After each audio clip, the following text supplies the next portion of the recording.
Good morning students. आज हम पढ़ेंगे पार्ट 9 हम दीवानों की क्या हस्ती। प्रस्तुत कविता में अल्हड़, मस्ती, स्वतंत्र प्रिय व्यक्ति की फक्कड़ता को दर्शाया गया है, जो घर संसार अपना पराया भूलकर आगे बढ़ता जाता है। वह इस दुनिया को अपने निस्वार्थ प्यार देता है और जग से उसी प्रकार के निस्वार्थ प्रेम को पाने की उम्मीद भी करता है, लेकिन मोह माया में लिप्त यह संसार अपने में ही मग्न है। दीवानों की हस्ती कविता में कवि भगवती प्रसाद वर्मा जी ने एक मस्तमौला बेफिक्र व्यक्ति का स्वभाव का दर्शाया है। कवि के अनुसार ऐसे दीवाने और बेफिक्र व्यक्ति जहाँ भी जाते हैं वहाँ केवल खुशियाँ ही खुशियाँ फैलाते हैं। उनका हर रूप मन को प्रसन्न कर देता है, फिर चाहे किसी आँखों में आंसू ही क्यों ना हो। कवि कहते हैं कि दीवाने कभी भी एक जगह पर ज़्यादा समय तक नहीं टिक सकते हैं। कवि का कहना है कि जो दीवाने होते हैं वो एक जगह पर टिककर ज़्यादा समय तक नहीं रहते हैं। वे तो संसार को कुछ मीठी मीठी प्यारी एहसास देकर अपने सफ़र पर निकल पड़ते हैं। कवि कहते हैं कि ऐसे लोगों को सांसारिक बंधनों से बांधा भी नहीं जा सकता है, इसलिए ऐसे लोग दुख और सुख में समान रूप से रहते हैं। यही उनके खुश रहने की प्रमुख वजह होती है, क्योंकि वो मस्तमौला होते हैं, बेफिक्र होते हैं। उनको दुनिया और समाज से कुछ लेना देना नहीं होता है। वे अपनी ही ज़िंदगी अपने तरीके से जीते हैं। कवि के अनुसार जो दीवाने होते हैं उनके लिए संसार में कोई भी पराया नहीं होता। वे अपने जीवन के रास्तों पर चलकर खुश रहते हैं और सदा अपने चुने रास्तों पर ही चलना पसंद करते हैं। वे किसी के द्वारा दिखाए गए रास्ते को चुनना पसंद नहीं करते हैं, क्योंकि वे स्वतंत्र रहना चाहते हैं। तो बच्चों, आइए इसका भावार्थ देखते हैं। हम दीवानों की क्या हस्ती, आज यहाँ कल वहाँ चले, मस्ती का आलम साथ चला, हम धूल उड़ाते जहाँ चले। शब्दार्थ देखते हैं।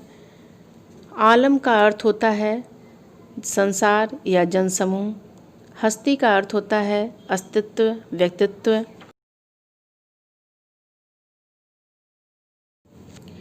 दीवानों की हस्ती कविता की इन पंक्तियों में कवि कहते हैं कि हम दीवानों की क्या हस्ती। दीवानों की कोई हस्ती नहीं होती है। आज यहाँ कल वहाँ चले। कवि कहते हैं कि दीवानों की कोई हस्ती नहीं होती है, अर्थात वो इस घमंड में नहीं रहते हैं कि वो बहुत बड़े आदमी हैं, और ना ही उन्हें किसी चीज़ की कोई कमी का या किसी का मलाल होता है।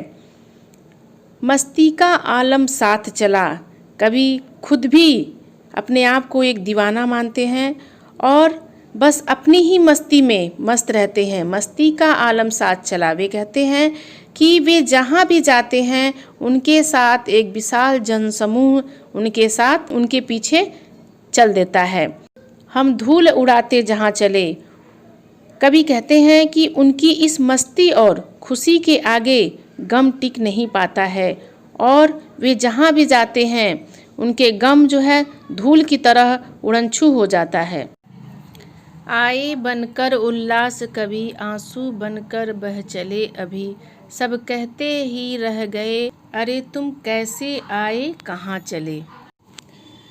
दीवानों की हस्ती कविता की इन पंक्तियों में कवि ने कहा है कि दीवाने मस्तमौला लोग जहाँ भी जाते हैं वहाँ का माहौल खुशियों से भर जाता है। आए बनकर उल्लास कभी। वे कहते हैं कि दीवाने जहाँ भी जाते हैं वहाँ का माहौल कैसा हो जाता है, खुशियों से भर जाता है।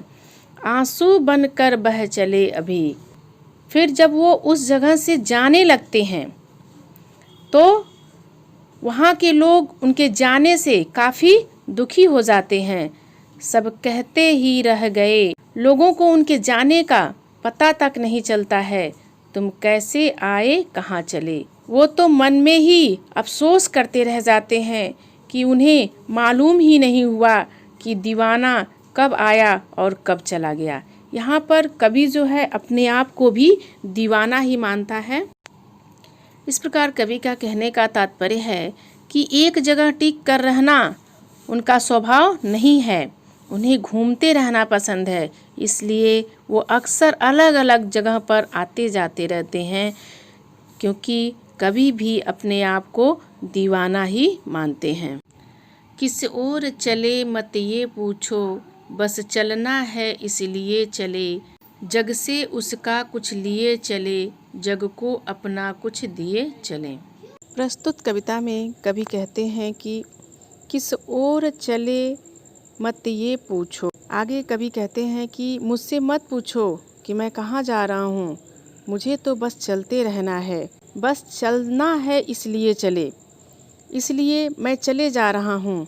जग से उसका कुछ लिए चले, जग को अपना कुछ दिए चले। मैंने इस दुनिया से कुछ ज्ञान प्राप्त किया है, अब मैं उस ज्ञान को बाकी लोगों के साथ बांटना चाहता हूँ, इसलिए मुझे निरंतर चलते रहना होगा। कवि के कहने का तात्पर्य है कि मुझसे मत पूछो कि मैं कहाँ जा रहा हूँ, मुझे तो बस चलते रहना है, इसलिए मैं चला जा रहा हूँ। मैंने इस दुनिया से कुछ ज्ञान प्राप्त किया है, अब मैं उस ज्ञान को बाकी लोगों के साथ बांटना चाहता हूँ, इसलिए मुझे निरंतर चलते रहना होगा। आगे कवि कहते हैं कि दो बात कही दो बात सुनी, कुछ हंसे और फिर कुछ रोए, छक कर सुख दुख के घूंटों को हम एक भाव से पिए चलें। भगवती चरण वर्मा दीवानों की हस्ती कविता की इन पंक्तियों में कह रहे हैं कि दो बात कही दो बात सुनी, कि वो जहाँ भी जाते हैं लोगों से खूब घुलते मिलते हैं, उनके सुख दुख बांटते हैं, दो बात अपनी कहते हैं, दो बात उनकी सुनते हैं, कुछ हंसे और फिर कुछ रोए। कवि की बातों को सुनकर कुछ हंसते हैं तो कुछ रोते हैं, छक कर सुख दुख के घूंटों को। वे कहते हैं कि कवि के लिए सुख और दुख दोनों भावनाएं एक समान हैं, हम एक भाव से पिए चलें, इसलिए वो दोनों परिस्थितियों को शांत रहकर सहन कर लेते हैं। कहने का तात्पर्य है कि इस तरह जो दीवाने होते हैं अपने मार्ग पर चलते हुए लोगों का सुख दुख बांटते हैं और उन्हें एक समान ढंग से ग्रहण करके आगे बढ़ जाते हैं।